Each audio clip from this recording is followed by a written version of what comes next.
নমস্কাৰ জিকে হাব বাই কাবেৰীলৈ সকলোকে স্বাগতম মই কাবেৰী হাজৰিকা আজিৰ এই ভিডিঅ'টোত মই বিভিন্ন প্ৰতিযোগিতামূলক পৰীক্ষাত আহিবলগীয়া অসমৰ ইতিহাস সম্পৰ্কীয় কিছুমান অতি গুৰুত্বপূৰ্ণ প্ৰশ্ন আলোচনা কৰিম আশা কৰোঁ ভিডিঅ'টো চাই আপোনালোকে ভাল পাব আৰু যদি মোৰ ভিডিঅ'বোৰ চাই আপোনালোকে ভাল পায় প্লিজ মোৰ ভিডিঅ'টো লাইক কৰিব আৰু মোৰ চেনেলটো সাবস্ক্ৰাইব কৰিবলৈ নাপাহৰিব আহক আমি প্ৰশ্নবোৰ আলোচনা কৰোঁ question number 1 Which of the following Ahom kings built the Navagraha temple?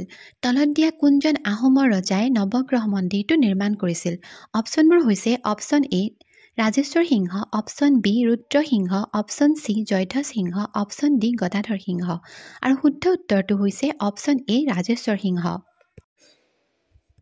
The Navagraha temple is located on the Chitrachal hill or Navagraha Hill in Guwahati, Assam. It is a brick temple built by Ahom Swargadev Rajeshwar Singha during his reign from 1751 to 1769.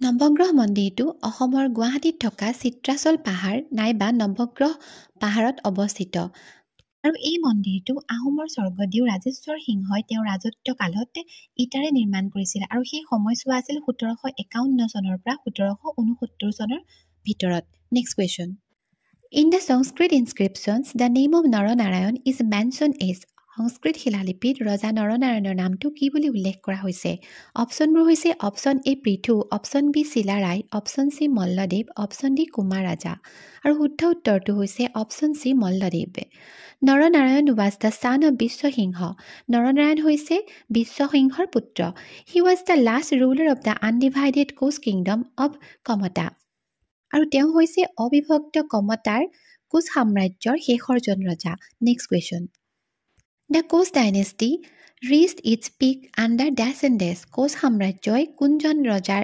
শাসনকালত শিখৰত উপনীত হৈছিল অপচনবোৰ হৈছে option A Naranarayan and Chilarai option B Naranarayan and Bir Naranarayan option C Bir Narayan and Pran Narayan option D Bir Narayan and Chilarai শুদ্ধ উত্তৰটো হৈছে option A Naranarayan আৰু শিলাৰাই Under the rule of Naranarayan and under the military command of his brother Shilarai, the Koch kingdom reached its cultural and political zenith.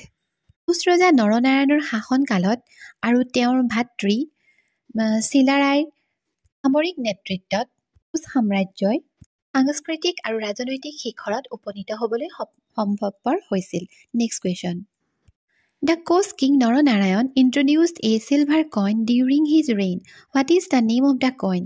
Koch ৰজা নৰনাৰায়ণে তেওঁৰ শাসনকালত এটা ৰূপৰ মুদ্ৰাৰ প্ৰচলন আৰম্ভ কৰিছিলে আৰু সেই মুদ্ৰাটোৰ নামটো কি আছিল অপচনবোৰ হৈছে option A mohur option B Narayani option C tanka option D taka আৰু শুদ্ধ উত্তৰটো হৈছে option B Narayani The Narayani mudra were issued in the year 1555. এই নাৰায়ণী মুদ্ৰাৰ প্ৰচলন প্ৰথমবাৰৰ বাবে 1555 চনত কৰা হৈছিল next question Name the three capitals of Ahom kingdom at different eras.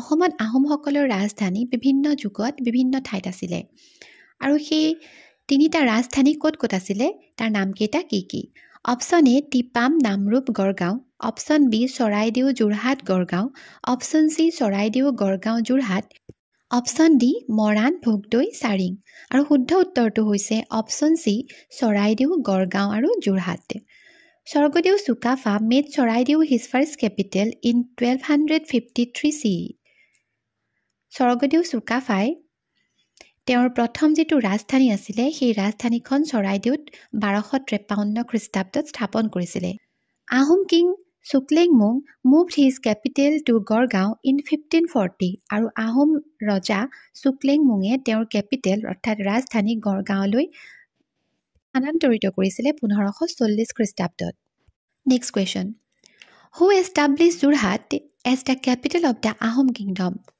তলৰ কোনজন আহোম স্বৰ্গদেৱে তেওঁৰ ৰাজধানী যোৰহাটত প্ৰতিষ্ঠা কৰিছিল অপচনবোৰ হৈছে option A Rudra Singha option B Pramatta Singha option C Gaurinath Singha option D Sukaphaa আৰু শুদ্ধ উত্তৰটো হৈছে option C Gaurinath Singha in 1794 the Ahom king Gaurinath Singha shifted the capital from Sibsagar erstwhile Rangpur to Jorhat was the last capital of the Ahom kingdom 1794 খ্ৰীষ্টাব্দত আহোমৰ ৰজা গৌৰীনাথ সিংহই তেওঁৰ ৰাজধানী শিৱসাগৰৰ পৰা যোৰহাটলৈ ট্ৰান্সফাৰ কৰিছিলে, স্থানান্তৰিত কৰিছিলে। শিৱসাগৰ পুৰণি ৰংপুৰ আৰু যোৰহাট হৈছে আহোমসকলৰ শেষৰখন ৰাজধানী। Next question. Dimapur, the capital of the Kachari kingdom, was occupied by which of the following Ahom kings? Dimapur কছাৰীসকলৰ ৰাজধানী আছিল, কছাৰী সাম্ৰাজ্যৰ ৰাজধানী আছিল আৰু সেই ৰাজধানীখন নলতীয়া কোনজন আহোমৰ ৰজাই অকুপাই কৰিছিলে, দখল কৰিছিলে? অপশ্যনবোৰ হৈছে অপশ্যন এ ৰুদ্ৰসিংহ, অপশ্যন বি গদাধৰ সিংহ, অপশ্যন চি চুহুংমুং আৰু অপশ্যন ডি ৰাজেশ্বৰ সিংহ। আৰু শুদ্ধ উত্তৰটো হৈছে option C চুহুংমুং। The Ahom king চুহুংমুং occupied Dimapur in 1526 AD. He was popularly known as Dihingia ৰজা। আহোমৰ যিজন স্বৰ্গদেউ চুহুংমুং তেখেতে 1526 খ্ৰীষ্টাব্দত ডিমাপুৰ দখল কৰিছিলে আৰু তেখেতক চুহুংমুঙক দিহিঙীয়া ৰজা বুলিও জনা যায়। Next question. On which of the following hills the famous Hayagriva Madhav temple is situated? তলত দিয়া কোনটো পাহাৰত প্ৰসিদ্ধ হয়গ্ৰীৱ মাধৱ যিটো মন্দিৰ সেই মন্দিৰটো অৱস্থিত? অপশ্যনবোৰ হৈছে option A Chitrachal hill, option B Manikut hill, option C Garurachal hill, option D Sandhyachal hill. আৰু শুদ্ধ উত্তৰটো হৈছে option B Manikut hill. The Hoygrim Madhav temple is situated on the Manikut hill. The hill is situated in Haju of Kamrup district in Assam. এই হয়গ্ৰীৱ মাধৱ মন্দিৰটো মণিকোট পাহাৰত অৱস্থিত।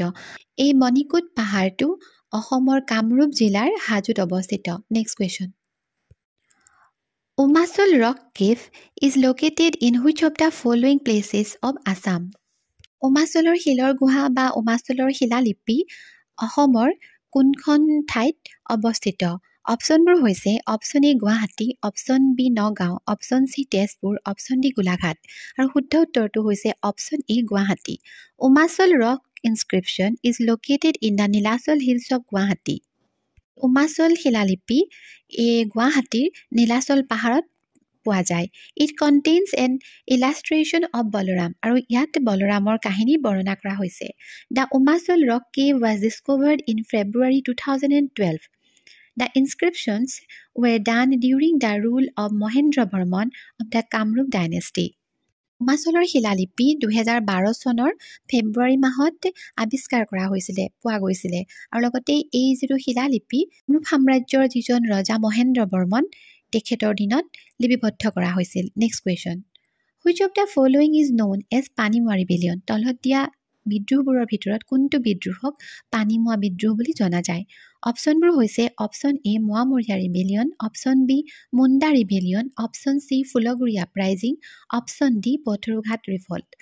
আৰু শুদ্ধ উত্তৰটো হৈছে option A Moamoria rebellion. Panimua Rebellion or Moamoria Rebellion started during the reign of Swargadeo Lakshmi Singha in 1769 and ended during the reign of Swargadeo Kamaleshwar Singha in 1805.